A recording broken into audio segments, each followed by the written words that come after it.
کرنے بھی جانا ہے، اس لیے میں ادباً گزارش کرتا ہوں کہ اس دھرنے پہ آئے ہوئے لوگوں کی آپ رہنمائی فرمائیں۔ مولانا حضرت توفیق رضا خان صاحب۔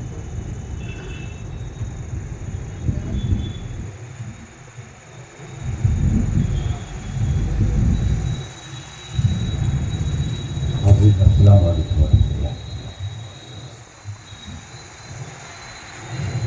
اورنگ آباد میں حاضری ہوئی، میرے علم میں آیا کہ یہاں رسول اعظم کے غلاموں نے گستاخ کے خلاف دھرنا دیا ہوا ہے، تو اپنا نام بھی ان غلاموں میں شامل کرنے کے لیے حاضر ہو گیا، اور میں مبارکباد پیش کرتا ہوں آپ لوگوں کو کہ آپ لوگوں نے اتنی ہمت اور اتنی جرأت سے کام لیا اور اتنے صبر سے کام لیا۔ یہ بہت بڑی بات ہے کہ جس نام پر ہمارے جان و مال، ہمارے ماں باپ قربان، اس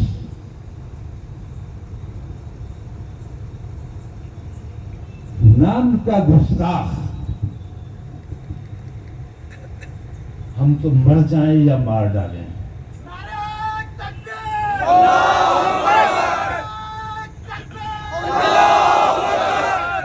لیکن رسول اعظم نے ہمیں یہ سبق دیا ہے کہ اپنے ملک سے محبت کرو، اور اپنے ملک کی محبت جزو ایمان قرار دیا۔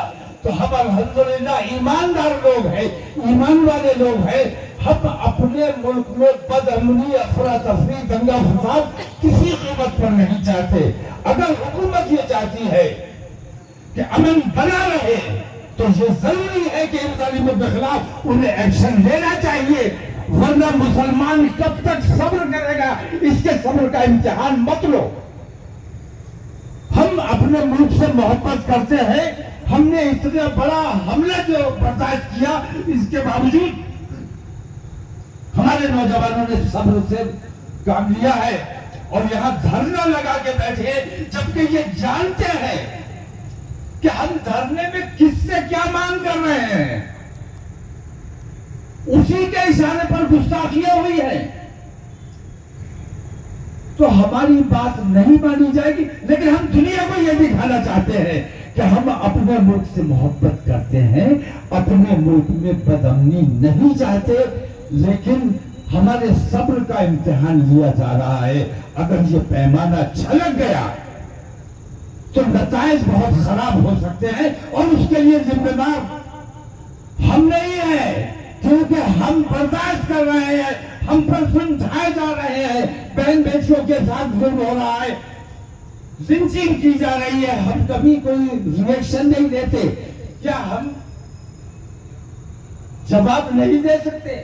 میں کہتا ہوں 1000 آدمی بھی اگر آپ کو گھیر لیتے ہیں، ان میں سے ایک کو تو پکڑ سکتے ہو۔ سرنڈر نہیں کرنا ہے۔ اگر تم پر حملہ کوئی کرنے آئے تو سب کو کچھ نہ کر سکو، ایک کو پکڑ لو، سب تمہیں مارتے رہے، تم اس ایک کو تب تک مارو جب تک وہ مر نہ جائے۔ اپنی حفاظت کرنے کا ہمیں اختیار ہے، ملک کا سنویدھان ہمیں اختیار دیتا ہے، اور اپنے محلے کی، اپنے ملک کی، اپنے خاندان کی، اپنے آباء و اجداد کی حفاظت کرنے کے لیے اگر ہمیں اپنی جان دینا پڑے تو قدم پیچھے نہیں ہٹائیں گے، اور جان دینا پڑے تو قدم پیچھے نہیں ہٹائیں گے۔ میں حکومت ہند سے مانگ کرتا ہوں، دھرنا آپ نے دیا، بہت اچھا کیا۔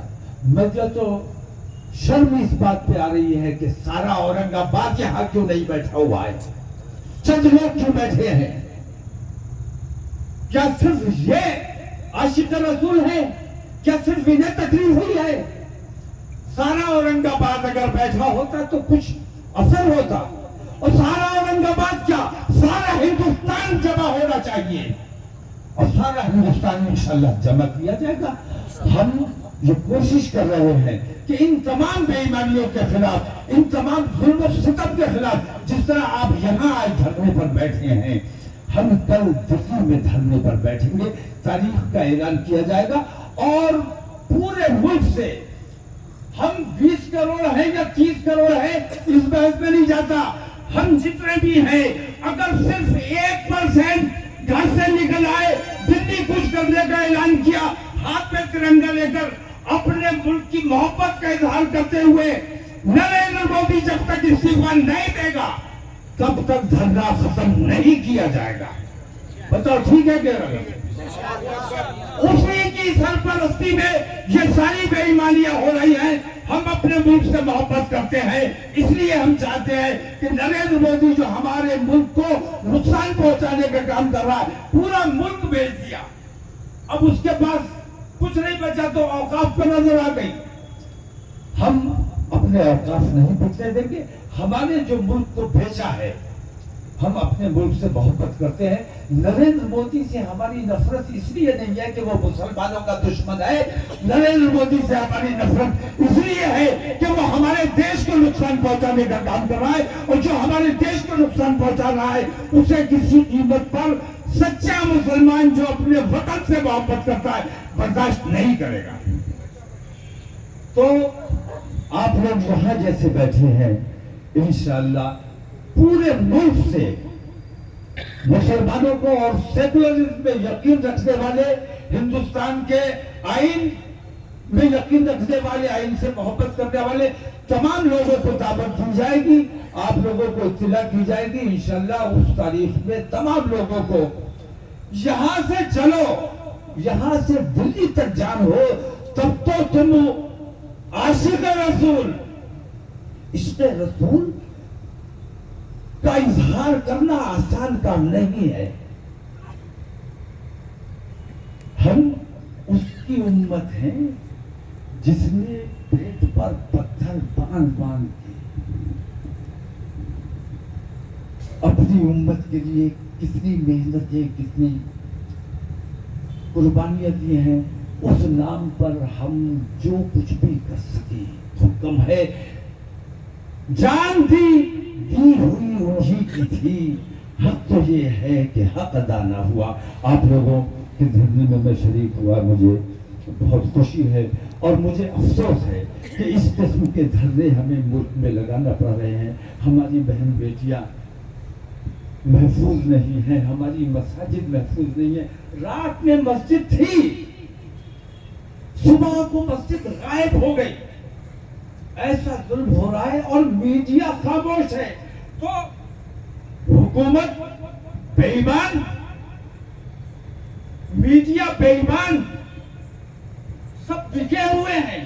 اور سب سے بڑے افسوس کا مقام یہ ہے کہ عدلیہ, بڑے افسوس کی بات ہے کہ عدلیہ جس پر بھروسہ کیا جاتا تھا, بھروسہ کیا جاتا ہے, وہ بھی آج حکومت کے دباؤ میں فیصلے کرنے پر مجبور ہو رہا ہے. یہ ہمارے دیش کے لیے بہت گھاتک ہے اور یہ دیش کا نقصان اب برداشت نہیں کیا جائے گا. ہندوستان کا عدلیہ بدنام اگر ہو رہا ہے, میں تو اسد الدین اویسی صاحب سے بھی میں نے سوال کیا کہ آپ بیرسٹر ہیں تو آپ کی بیرسٹری سے مسلمانوں کو کیا فائدہ ہے؟ آپ اگر بیرسٹر ہیں تو انٹرنیشنل لا آپ نے پڑھا ہوگا. آپ کو چاہیے کہ ملک میں جو بے ایمانیاں ہو رہی ہیں, جو ظلم و ستم ہو رہا ہے, جو ناانصافیاں ہو رہی ہیں, اگر کورٹ ناانصافی کر رہا ہے تو اپن کورٹ میں جانے کا قاعدہ ہے, ہمارا حق ہے. اور اگر یہاں کے کورٹ ہمارے ساتھ بے ایمانی کر رہے ہیں تو ہمیں اختیار ہے, ہمیں انٹرنیشنل کورٹ آف جسٹس میں جانا چاہیے. تو اسد الدین اویسی صاحب سے میں مانگ کرتا ہوں کہ انہوں نے ابھی تک اس طرف توجہ نہیں دی.